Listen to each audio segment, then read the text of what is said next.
믿음으로 다시 보게 되었다는 것에 대한 고민을 코로나 이후에 많이 하게 됩니다. 일전에 박윤선 목사님께서 돌아가시기 전에 신학생들에게 늘 강조했던 것이 있습니다. 매주 새로운 목사가 되라. 이 말은 매주 새로운 권사가 되고 새로운 장로가 되고 지난주에 만났던 집사님이 아닌, 지난주에 봤던 우리 아버지가 아닌, 엄마가 아닌 새로운 사람으로 변화되고 있다는 아주 긍정적이고 이 세상에서 들을 수 있는 최고의 칭찬이 아닌가라는 생각을 합니다. 근데 저를 돌아볼 때 그렇지 않음이 너무 많았고, 이번 코로나를 거치면서 저는 다시 한번 영적인 눈을 뜨게 하는 기회가 되지 않은가라는 생각으로 말씀을 준비하게 되었습니다. 헬렌 켈러 여사가 썼던 사흘만 볼 수 있다면 책이 있습니다. 너무 잘 알고 있는 이 헬렌 켈러는 복지사로서, 사회운동가로서, 작가로서 명성을 끼쳤던 여인입니다. 근데 이 여인은 태어난 지 19개월도 안 돼 급성 열병을 앓게 되어서 안타깝게도 시각을 잃었고 청각을 잃었고 안타깝게 또 언어 능력까지 상실하는 3중 장애로 평생을 살아갔습니다.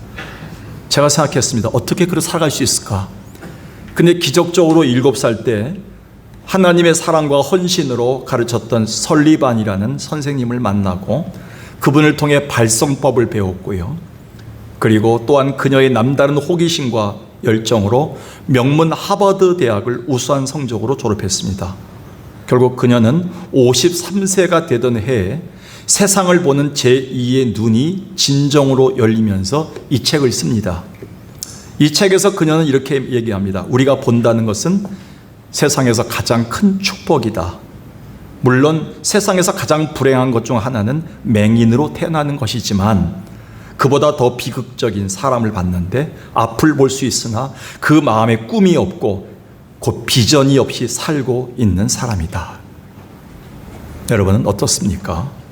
근데 안타까운 건 지금 이 세상에는 아직도 자신과 세상 그리고 이웃을 진정으로 볼 수 있는 마음의 눈, 제2의 눈이 열리지 못한 채 사는 자들이 너무 많다는 겁니다. 그래서 열린 육신의 눈으로만 보다 보니까 사람이 불평하고 불만으로만 살고 감사가 없이 일평생을 사는 분들이 있습니다.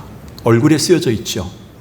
심지어는 빛의 자녀로 살아야 될 우리 그리스도인조차 이 눈이 열리지 못해 이 땅에 빛과 소금의 역할을 하지 못해 선한 영향력을 끼치지 못한 자들이 너무나 많습니다. 저는 개인적인 경험으로 볼 때 코로나 팬데믹을 거치면서 오히려 저에겐 제2의 눈이 열리는 계기가 되었다고 생각합니다. 아직 미력하지만 저의 목회와 신학을 돌아봤고 한국교회와 우리 교회를 돌아봤고 아까도 같이 오랫동안 앉아서 담소 나눴던 우리 장로님들을 다시 생각했습니다. 사업의 파트너고 목회의 파트너가 아닌 형님과 동생의 관계로 보게 되었고 이분들이 다 우리의 동역자이고 가족들임을 생각하게 되었습니다. 이것뿐입니까? 한국교회와 우리 교회를 바라보는 눈뿐 아니라 내가 속한 이 땅을 보는 눈이 작게나마 열리면서 우리가 뭐든지 그냥 만난 사람이 아닌 아무나 거치는 사람이 아닌 뜻이 있어서 만난 하나님의 사람들임을 보는 눈이 열렸다는 것이죠. 사도행전 3장을 볼 때 여력하게 우리는 베드로를 통해 볼 수 있는데 베드로와 요한은 성전 미문에 앉아있는 사람을 수백 번, 수천 번 지나가면서 기도하러 가면서 예배드리러 가면서 그 사람이 있었지만 그 사람을 주목해 보지 않았습니다. 눈이 열리지 않은 거죠. 늘 봤던 사람, 늘 지날 때 거쳤던 가게, 그리고 늘 만났던 가족이지만 그렇게 주목해 보진 않았는데 이날 영안이 열리면서 3절 보겠습니다. 베드로와 요한이 성전에 들어가려 함을 보고 구걸할 때 그 소리를 들었습니다. 봤습니다. 베드로와 요한과 더불어 주목하이르되 우리를 보라. 그제서야 눈이 열린 겁니다. 수천 번 수백 번 지나쳤던 사람이 이젠 가장 필요한 사람, 우리 교회가 꼭 도움을 줄 사람, 내가 꼭 있어야 줄 사람, 이 사람에게 안아줘야 될 사람, 꼭 필요한 사람임을 깨닫기 시작했습니다. 이것이 바로 제2의 눈, 믿음으로 다시 보는 눈이 열리는 기회가 돼서 하나님이 이때부터 베드로와 요한을 전무후무하게 사용하기 시작하십니다. 그러면서 오늘 우리가 읽은 본문에서 우리가 주목해야 될 부분은 다시 본다는 말을 주목해야 됩니다. 사도행전 9장 12절, 17절, 18절 세 절만 보겠습니다. 아나니아라 하는 사람이 들어와서 자기에게 안수하여 다시 보게 하는 것을 내가 보았다. 그리고 17절 보겠습니다. 아나니아가 떠나 그 집에 들어가서 그에게 안수하여 이르되 형제 사울아, 주 곧 내가 오는 길에서 나타나셨던 예수께서 나를 보내어 너로 다시 보게 하려고 나를 보내셨다. 그리고 18절 보겠습니다. 즉시 사울의 눈에서 비늘 같은 것이 벗어져서 다시 보게 된지라. 우연한 일이 아니라 계속적으로 반복되는 성경에 강조점이 있다는 것입니다. 이것은 우리에게 뭔가 지금 상태로는 하나님이 사용하지 않는다는 겁니다. 다시 보는 역사가 없이는 하나님이 그 교회나 가정이나 그 사업장과 사람을 사용하지 않는다는 것입니다. 여기 다시 본다는 말을 보겠습니다. 다시 본다는 말은 영어로는 아주 쉽습니다. Restore his sight입니다. 그의 시력을 회복했다는 뜻입니다. 근데 성경은 그렇게 쓰여지지 않았습니다. 헬라어의 아나블레뽀란 말, 아나라는 말은 위란 뜻입니다. 위. 그러니까는 이 말은 두 말이 합쳐진 겁니다. 위를 쳐다보다 그리고 시력이 회복되다. 이 말을 합쳐진 말이 주님이 쓰신 아나블레뽀입니다. 늘 밑으로만 보고 살았던 인생이 하늘을 바라보시 하나님을 바라보게 된 눈이 열리고 나서부터 주변에 하나님이 보는 사람들이 보이기 시작했다는 겁니다. 할렐루야. 영안이 열렸다는 겁니다. 이젠 믿음의 눈으로 사람들을 보게 되었다는 겁니다. 성경에 3번이나 강조되고 있습니다. 오늘 본문에서 우리는 사울, 곧 바울이라는 청년의 변화된 삶에서 찾아볼 수 있지요. 당시 그리스도인들과 교회를 심히 핍박하는 데 앞장섰던 사람이 사울이란 청년입니다. 나중에 바울이 되지요. 그는 스데반의 순교에 관여했던 악독한 사람입니다. 사람 죽는 거 보고 옷을 찢어갖고 제비 뽑던 사람입니다. 아주 악랄한 청년이었죠. 근데 그가 예수 그리스도를 인격적으로 만나는 이 사건 이후에 다시 보는 은혜를 입습니다. 믿음으로 다시 보는 은혜가 우리에게 어떤 축복을 가져다 주는지는 성경을 통해 볼 수가 있다는 것이지요. 우리가 이 은혜를 받을 차례입니다. 그렇다면 오늘 우리가 믿음으로 다시 보게 되었다는 것은 어떤 의미를 가지고 있는가? 첫 번째, 여러분의 입술로 한번 말해 보십시오. 시작. 내 인생의 진짜 주인을 만나게 되었다는 겁니다. 예배당에 나와도 어떤 사건을 만나도 어떤 환경에 처해서도 내가 주인인 것처럼 살아가는 사람들이 많아요. 심지어 하나님의 교회까지 와서도 큰 소리 치는 분들이 있어요. 내가 주인인 것처럼, 내 생각이 최고인 것처럼. 근데 이 교회의 주인, 우리 가정의 주인은, 내 인생의 주인은 하나님이셔요. 제가 이번에 이용호 집사님의 장례를 치르면서, 그리고 전정식 권사님의 남편이신 김노우 선생님의 마지막 호스피스 병동에서 말씀을 전하면서 마지막 장면에서 제가 많이 느낀 게 많습니다. 모든 분들이 다 그렇게 아프고 힘들지만 돌아가시려는 하늘을 향해 반드시 숨을 거둬가시는 분 앞에 코를 올려놓더라고요. 그리고 뒤척이다가도 마지막 부분에서는 숨을 거두시는 분이 거둬가실 앞에 이렇게 거둬가시는 장면이 있더라고요. 누가 말했듯이 숨을 거두신다는 말, 돌아가셨다는 말은 너무 기가 막힙니다. 숨을 주신 분이 거둬가신 것이죠. 주인이 계시다는 거예요. 이거를 바울은 이제서야 깨달았어요. 그는 다메섹에 사람을 죽이러 가다가 예수 믿는 사람들을 잡아다가 죽이기 위해서 가다가 강한 빛을 만났는데 인생의 주인이신 예수 그리스도의 강한 빛 앞에 무릎 꿇습니다. 거기서 눈이 멉니다. 근데 영국의 시인이자 저널리스트인 윌리엄 어너스틴은 수많은 사람들에게 젊은이들을 열광시키는 이런 말을 했어요. 나는 내 운명의 주인이다. 내 영혼의 선장이다. 근데 이분은 이 말을 하고 수많은 젊은이들을 감동시켰는데요. 이 사람은 자기와 자기 가족이 아주 비참하게 죽습니다. 자기도 자기의 생명을, 자기 인생을, 자기 가족을 책임지지 못하고 가는 거예요. 나중에 죽기 전에 그는 자기 운명과 인생의 주인이 따로 계심을 깨달았어요. 이걸 빨리 알아야 되죠. 영안이 열리면요, 내 인생의 진짜 주인을 우리는 발견하게 된다는 것이죠. 그래서 기독교 철학자인 프란시스 세보 박사는 이 시대에 아주 가장 힘든 기독교의 적이 뭐냐? 세속적 휴머니즘, 인본주의라고 했어요. 여러분 지금 한국에서 일어난 동성애 문제, 그리고 각 가정의 문제, 직장의 문제, 여러분, 세대 간의 문제 가장 큰 핵심이 뭡니까? 화두가 뭡니까? 인권이에요. 인권 무시하면 안 된다는 거예요. 그들도 인권이 있다는 거예요. 아니오시다요. 하나님의 신권이 더 중요해요. 창조주 하나님 바라보지 못하면, 하나님이 있음을 인식하지 못하면, 살아계신 하나님을 만나지 못하면 아무것도 아니에요. 근데 지금 인권 하다가 세속적 휴머니즘 때문에 하나님 버리는 사람들이 너무나 많아요. 그래서 프랜스 F 박사는 스위스 라브리에 모든 재산을 투자해서 라브리 공동체를 세우고 수많은 지성인들을 그곳에 초청했어요. 그리고 이걸 가르쳤어요. 하나님만이 우리 역사의 주인이시다. 그리고 인생의 주인이시다. 수천 명이 주 앞에 돌아왔습니다. 쉐이퍼 박사님의 강연을 통해서. 그리고 주인을 만났습니다. 오늘 본문의 바울도 얼마 전까지는 자기가 인생의 주인처럼 살았어요. 자기 힘을 사용했어요. 학문을 사용했어요. 자기가 가진 모든 권력을 사용해서 예수 믿는 사람을 핍박하고 교회를 핍박했어요. 그런데 교회의 주인이 따로 있다는 거, 나의 인생의 주인이 따로 있다는 걸 깨달았어요. 그는 그게 바로 사도행전 9장 3절에 사울이 길을 가다가 다메섹에 가까이 이르더니 호련히 하늘로부터 빛이 그를 둘러 비치는지라 땅에 엎드러져 소리치되 사울아 사울아 내가 어찌하여 나를 박해하느냐. 그때 일생에 처음으로 이렇게 부릅니다. 주여 당신은 누구요리까? 헬라어 성경에 보니까 큐리오스, 당신은 주인이신 것 같은데 누굽니까? 하는 뜻이에요. 자기가 주인 줄 알았는데 주인이 따로 있음을 깨달은 거예요. 당신 누구리까? 나는 네가 핍박하는 그 주인 예수다.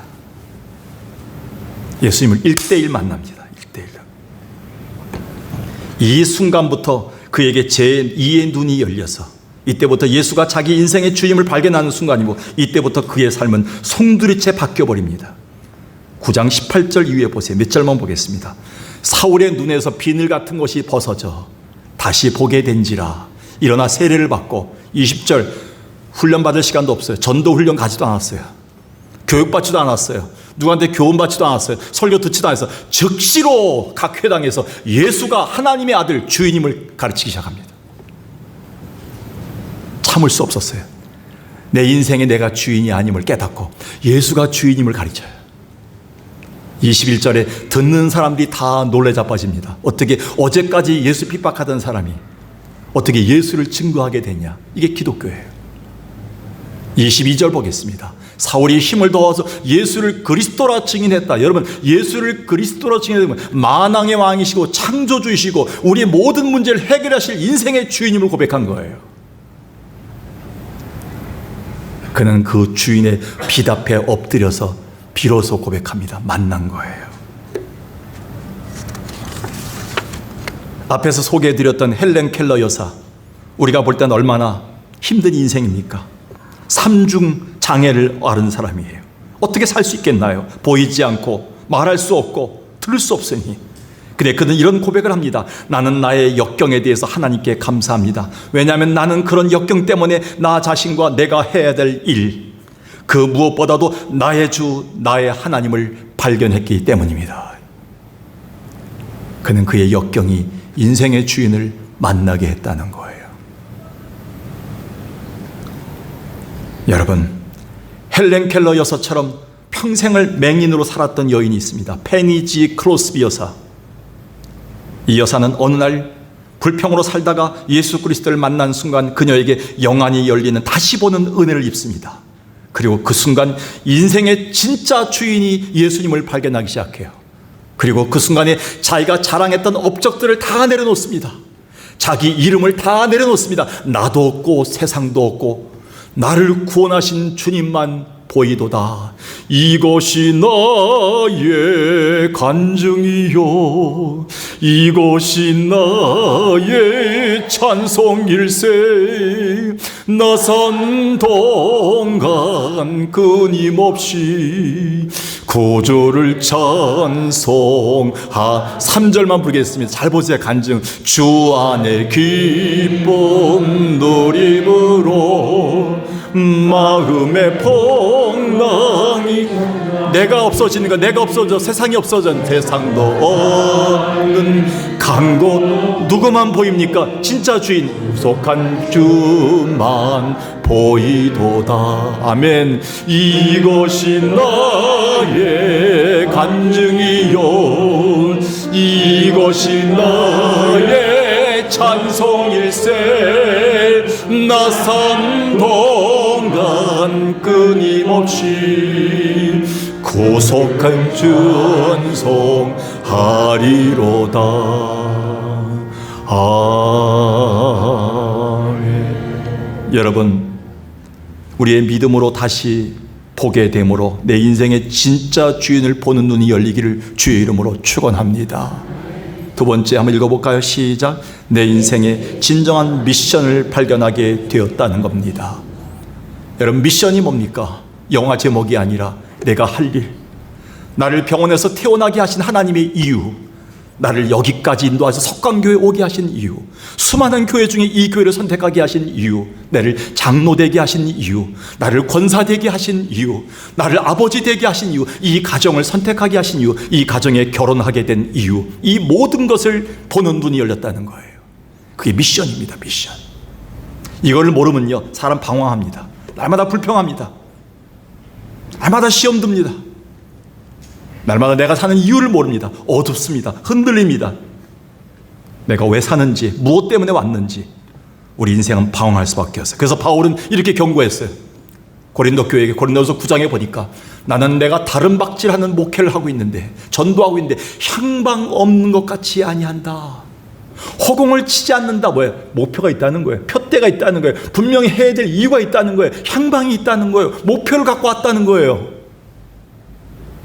내가 내 몸을 오늘도 친다는 거예요. 내가 나타나지 않도록, 교만하지 않도록 치는 이유가 있다는 거예요. 내가 교회에서 열심히 봉사한 다음에, 직분 받아서 열심히 사는 다음에 나중에 내가 쫓김 당하거나 사람들한테 놀림 당하거나 사람들한테 손가락질 당하지 않게 하기 위해서 그렇게 하고 있다는 거예요. 근데 그런 사람들이 너무나 많아요. 우리는 목표가 있어야 돼요. 하나님 날 살려주신 이유를 알아야 돼요. 여기까지 인도하신 이유를 알아야 돼요. 이거 모르면 사람들한테요, 자식들 앞에요, 존경받지 못합니다. 그냥 오는 게 아니에요. 교회 어쩌다 오는 게 아니에요. 한 번도 실수하지 않는 하나님이 그 가정에 결혼시킨 이유를 나는 분명히 알아야 돼요.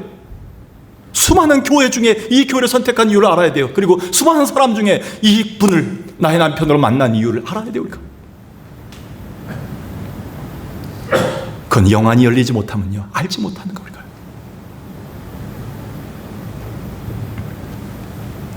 오늘 본문의 바울은 이런 간증을 듣습니다. 자기에게 안수해서 자기의 눈을 뜨게 했던 아나니아라는 제자를 통해서 이런 간증을 듣습니다. 주께서 이르시되 가라, 이 사람은 내 이름을 위하여 이방인과 임금들과 이스라엘 자손들에게 전하기에 나의 택한 나의 그릇이다. 내가 내 이름을 위하여 얼마나 고난을 받아야 할 것을 내가 그에게 보이리라. 네가 가서 안수해줘라. 그러니까 아나니아가 떠나서 그 사울에게 옵니다. 사울에게 안수해서 이렇게 얘기합니다. 형제 사울아, 주곧 내가 오는 길에서 나타나셨던 예수께서 나를 보내어 너로 다시 보게 하신 이유가 있다. 성령 충만해라. 이렇게 얘기합니다. 근데 그 이유를 바울은 사도행전 26장에서 이렇게 분명히 얘기합니다. 설교하면서 일어나 너의 발로 서라. 내가 네게 나타날 것은 곧 내가 나를 본 일, 나를 만난 일, 장차 내가 네게 나타날 일에 너로 종과 증인을 삼으려 함이다. 그 눈을 뜨게 하여 어둠에서 빛으로 사탄의 권세에서 하나님께로 돌아오게 하는 일을 위해서 내가 너를 불렀다. 하나님이 바울을 부르신 미션을 설명한 거예요. 바울은 이것을 가지고 평생을 살았어요. 그래서 눈동자가 흐려지지 않았어요. 어떤 상황 속에서 웬만한 사람들의 말에 주저앉지 않았어요. 흔들리지 않았어요. 그는 이 목표가 있었기 때문에 그래요. 하나님이 나를 세우신 이유가 무엇이냐? 하나님은 이 영의 눈이 뜨지 못해 어두운 죄악에 헤매는 수많은 이방인들을 돌아오기 위해서 먼저 눈을 뜨게 했던 이유를 바울을 통해 분명히 보여줍니다. 그래서 바울은 로마 교회 성도들에게 고난이 있고 당장 로마에 오면 죽을지 모르는데 오지 말라고 하는 성도들에게 이렇게 당대히 외칩니다. 로마 교인들에게 헬라인이나 야만이나 지혜 있는 자나 너희에게나 다 내가 복음에 비친 자다. 그러므로 나는 할 수 있는 대로 로마에 있는 너희에게도 복음 전하기를 원해서 가기를 원한다. 죽음도 불사하겠다는 거예요. 하나님의 미션이 있기 때문에요. 미션을 발견하는 사람들은요, 용감해요. 뚫고 나갑니다. 그게 믿음이에요. 로마서 1장 14, 15절에 나타났던 이 신앙의 고백은 바울의 인생을 결정했습니다. 그래서 스위스의 법학자이자 철학자이자 정치가인 칼 힐트라는 사람은 그가 쓴 책 행복론에서 이렇게 얘기합니다. 우리 인생 최고의 날이 언제인가? 자기의 사명을 깨달은 날이다. 우리가 왜 사는지 그걸 모르면 살아도 그것이 사는 게 아니기 때문이다. 이런 유명한 말을 했습니다. 여러분, 인생 최고의 날이 언제입니까? 팔순잔치입니까? 구순잔치입니까? 그날 기다리십니까? 여러분, 인생 최고의 날은 나이가 들어도 내가 할 일을 깨달은 날이에요. 사명 미션이 온 날이에요. 내게. 나 같은 자에게 하나님은 어떻게 찬양하게 하시고, 어떻게 반주하게 하시고, 이 교회에서 설교하게 하시고, 어떻게 지금도 기도하게 하시고, 어떻게 이 교회에서 하나님을 통해서 일을 하십니까? 하나님 저를 살게 하신 이유, 병원에서 퇴원케 하신 이유, 여기까지 인도하신 이유, 기어서라도 나오게 하신 이유를 우리는 깨닫게 하는 거예요. 그 미션이에요. 미션을 발견한 사람들은요, 두려워하지 않습니다. 그러했기에 자기 민족이 죄로 인해 망해가고 왕의 죽음으로 그 미래가 어두웠던 때 이사야 선지자는 거룩한 성전에서 영의 눈이 열려서 이렇게 외쳤던 거예요. 이사야 6장을 보겠습니다. 6장 1절에 보니까 나라의 왕이 죽었어요. 나라의 왕이 죽으면 위기입니다. 적국이 쳐들어오면 끝나는 거예요. 풍전등화의 위기 속에 있어요. 근데 그는 어디로 갔어요? 기도하러 성전에 갔어요. 성전에서 아까 불렀던 찬송같이 주님의 옷자락에 성전 전체를 덮는 충만함을 경험합니다. 성령 충만을 경험한 순간 영안이 열립니다. 그때 영안이 열릴 때 주님의 음성이 듣습니다. 누가 이 민족을 향해서 가서 내 대신해서 복음을 전할까? 이사야가 주저하지 않았습니다. 주여 내가 여기 있나이다. 나를 보내소서. 그때 하나님의 명령이 옵니다. 가서 이 백성에게 이르기를 너희가 듣지 못하도 깨닫지 못할 것이다. 보기는 보아도 알지 못한다. 너희 백성에게 내가 보냄받았다. 라고 외쳐야 하는 거예요. 오늘 우리가 믿음으로 다시 보게 되므로 내 인생의 진정한 미션, 내가 할 일, 이 땅에 사는 이유를 깨달을 수 있는 여러분 되길 주의 이름으로 간절히 축원합니다. 마지막 세 번째입니다. 한번 읽어볼까요? 시작. 매 순간 우리가 하나님의 은혜를 볼 수 있다는 겁니다. 우리가 믿음으로 다시 보게 되면요, 비늘이 벗겨지면요, 하나님의 은혜를 봅니다. 믿음의 삶을 한마디로 요약하면 모험의 인생이다 이렇게 말할 수 있습니다. 그래서 성경의 믿음장인 히브리서 11장을 보면 모험을 감수하지 않고 믿음의 거장이 된 사람은 아무도 없습니다. 그래서 누군가 말하기를 성도인 우리가 인생을 살면서도 살아있는 간증과 깊은 감동이 없는 이유는 그가 신앙의 모험을 기피하고 있기 때문이다. 난 못해요. 아무것도 못해요. 돈도 없는데 나이 들었는데 뭘 하겠어요. 늘 기피하는 사람은요, 하나님이 살아계신과 하나님이 역사하신과 하나님의 손길을 볼 시간이 없다는 거예요. 우리가 믿음을 가졌다는 것은 때로는 우리에게 벅차고 힘든 삶이 찾아오지만 한편 그 신앙의 모험을 통해 늘 주님이 역사하시고 동행하시는 생생한 은혜의 스토리를 만들 수 있으며 무엇보다 주님의 놀라운 은혜들을 경험하는 겁니다. 제가 요즘 사도행전 2장을 또 보면서 코이노니아란 말을 연구하게 되었습니다. 이 코이노니아란 말은요, 그냥 물건을 나누고 교회가 성찬을 나누는 개념이 아니라 내적으로는 은혜를 나누는 개념이 굉장히 큽니다. 하나님이 나와 함께 하신 은혜를 나누는 것, 그리고 외적으로는 구제하는 겁니다. 하나님의 교회가 아까 우리 장로님께서 기도했듯이 안디옥 교회가 부흥했던 이유는 그 어려운 여건 속에서도요, 예루살렘 교회를 향해서 헌금을 했던 교회예요. 개척교회에서요. 여러분, 이번에 박용대 선교사님과 선교사 필리핀 임마누엘 신학교 팀들이 저희 한국에 들어왔습니다. 4년 만에, 거의 4년 반 만에 왔죠. 보고하러 왔는데요, 너무 마음이 아픈 건 지난 오는 날 화요일 밤에 같이 울면서 같이 기도했습니다. 목사님들이 모여서 기도하는데요, 그렇게 30개 40개 후원하던 교회들이 이제 10개 정도로 줄면서 선교사들이 더 이상 살아갈 힘이 없는 거예요. 버틸 힘이 없는 거예요. 필리핀의 영혼들은 죽어가고 있고 거기서 베트남과 인도네시아와 네팔을 통해서 수많은 영혼들이 거기서 배출돼 나가는데 더 이상 힘이 없는 거예요. 한국교회가 점점 자기 교회 부흥만에 빠져 있는 거예요. 더불어 살지 못하는 거예요. 코이노니아가 없는 거예요. 은혜가 없기 때문에 그래요. 은혜를 못 봐서 그래요. 이사야 41장 10절과 12, 13절에 이사야는 이렇게 얘기합니다. 너희가 어떤 상황 속에서도 두려워하지 말아야 될 이유가 있다. 하나님이 너희 하나님이 되셔서 붙들고 계시다. 의로운 오른손을 붙들고 있다. 12절에 보니까요, 너희가 찾아도 너를 싸우던 너를 대적하던 대적들이 없는 이유가 뭐냐? 하나님이 이미 다 처리해 줬다. 지금까지 살면서 너를 괴롭혔던 원수들을 하나님이 다 처리하고 계시다. 그게 하나님의 은혜다. 그러면서 13절에 얘기합니다. 너는 두려워하지 말라. 하나님이 있는 한, 내가 너를 붙잡고 있는 한 두려워하지 말라. 하나님의 은혜가 있다. 이렇게 얘기합니다. 그래서 새롭게 눈을 뜬 바울도 앞서 20절에서 우리가 보았듯이 그의 인생의 진짜 주인을 만나는 그 순간부터 진짜 주인을 만방에 알리는 진정한 미션을 이행하기 시작합니다. 즉 눈을 다시 뜨고 세상을 보는 눈이 열리는 순간 더 이상 침묵할 수가 없었습니다. 근데 승승장구했나요? 그런데 그에게 찾아온 건 압불사. 그동안 친구였던 사람들, 자기와 한편이었던 사람들의 미움을 받고 심지어는 자기 목숨을 위협하는 바울을 죽이고자 하는 그 참으로 특공대가 40명 이상 조직된 거예요. 자기를 죽이려 온 사람들이. 기가 막힌 거죠. 하루아침에 상황이 변한 거예요. 9장 23절 보겠습니다. 여러 날이 지나매 자기의 친구였던 유대인들이 사울을 죽이기를 공모합니다. 그 계교가 사울에게 알려지느라 그들이 그를 죽이려고 밤낮으로 성문까지 지키고 있어요. 사울을 죽여야 된다. 저놈을 배신했다. 여러분, 그렇다면 포기했나요? 에휴, 이제 안 믿어. 이제 옛날로 돌아가자. 나 돌아가고 싶다. 사울이 돌아갔나요? 옛날로? 다시 눈이 멀고? 아니오시다. 그때부터 하나님의 은혜를 보기 시작합니다. 성경 보겠습니다. 사울은 어떻게 했습니까? 힘을 더 이 힘이 뭘까? 하나님의 은혜예요. 하나님을 만난 거예요. 하나님이 함께 하심을 본 거예요. 영안이 열린 거예요. 하나님 옆에 계신 거예요. 하나님 한 분만으로 저들이 아무리 공격해도 하나님 한 분 때문에 두렵지 않은 거예요. 그리고 예수를 그리스도라 증언하기 시작하는 거예요. 그러니까 유대인들이 당혹한 거예요.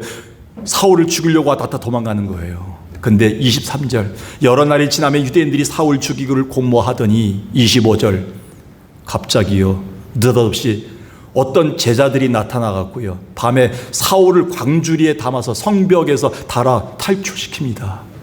천군 천사 보내신 거예요. 생각지 못한, 한 번도 안 만났던 사람들이 와서 사울을 보호해 줬어요.